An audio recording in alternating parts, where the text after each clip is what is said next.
Monsieur le Président, Monsieur le Ministre, chers collègues, Monsieur le Ministre, ce gouvernement n'a pas bien saisi la véritable urgence à laquelle nos universités font face. L'urgence est budgétaire. L'urgence, c'est la paupérisation de nos universités organisée par le gouvernement lui-même. Nos universités observent, médusées, leur abandon progressif par un État qui délègue toujours plus de responsabilités aux établissements sans leur en donner les moyens, sous couvert d'une conception fallacieuse de l'autonomie. Entre les mesures dites Guérini, les surcoûts liés à la hausse du coût de l'énergie et la non-compensation du glissement vieillesse-technicité, les charges non compensées par l'État ont augmenté de 500 millions d'euros pour nos universités depuis 2 ans. Le résultat est sans appel. En 2024, France Universités dénombrait 60 universités sur 75 avec un budget en déficit. Nous défendrons donc des amendements pour que l'État compense les universités sur toutes ces dépenses. Au lieu de mettre fin à ces pratiques budgétaires qui asphyxient nos universités, vous les aggravez. Après avoir déjà amputé la mission d'1 milliard en février, voilà ce matin un nouveau coup de rabot de 630 millions d'euros. C'est scandaleux, autant sur la forme que sur le fond. Certes, vous revenez à moitié sur la non-compensation du casse-pension, mais ce seront encore 100 millions d'euros supplémentaires, de dépenses supplémentaires en 2025 à la charge des universités pour financer les retraites. L'enseignement supérieur et la recherche sont sacrifiés sur l'autel d'arbitrage financier à court terme. Ce sont les étudiants, les personnels et l'ensemble de la société qui vont en payer la facture. Car les conséquences de votre abandon de l'université sont bien connues. Ce seront d'abord moins de places pour les jeunes dans certaines filières, des formations supprimées et un accès toujours plus inégalitaire à l'éducation.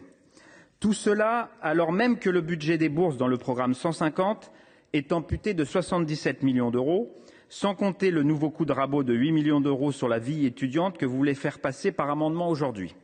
Faut-il en conclure, Monsieur le Ministre, que la mise en œuvre de la deuxième phase de réforme des bourses sur critères sociaux est abandonnée? Il est hors de question pour nous de condamner les étudiantes et les étudiants à davantage de précarité.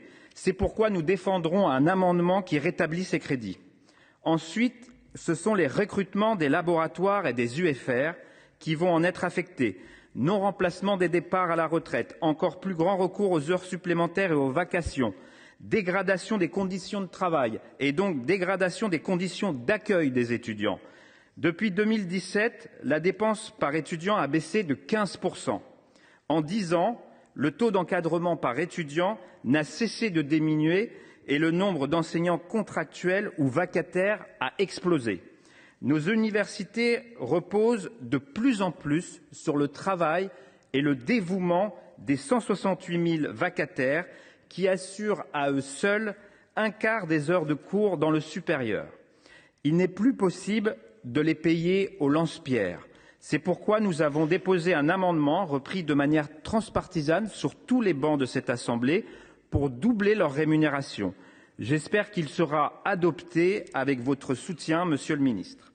Enfin, au risque de fermeture de formations et des filières, nombre de villes moyennes s'inquiètent aujourd'hui de devoir fermer des antennes, ce qui remettrait en cause l'accessibilité de l'enseignement supérieur à tous. Le rapport de nos collègues Ouzoulias et Lafont de 2021 avait souligné le rôle crucial de ces 150 antennes accueillant plus de 90 000 étudiants dans l'Hexagone. Elles ont besoin de soutien de l'État et des collectivités territoriales pour se maintenir. S'il y a de nombreux perdants à vos choix budgétaires, il y a en revanche un grand gagnant. C'est l'enseignement supérieur privé lucratif.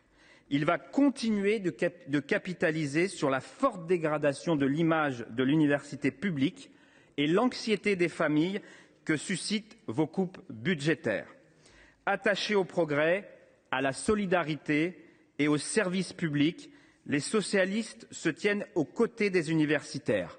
Nous voterons contre ce budget inique. Merci. La parole est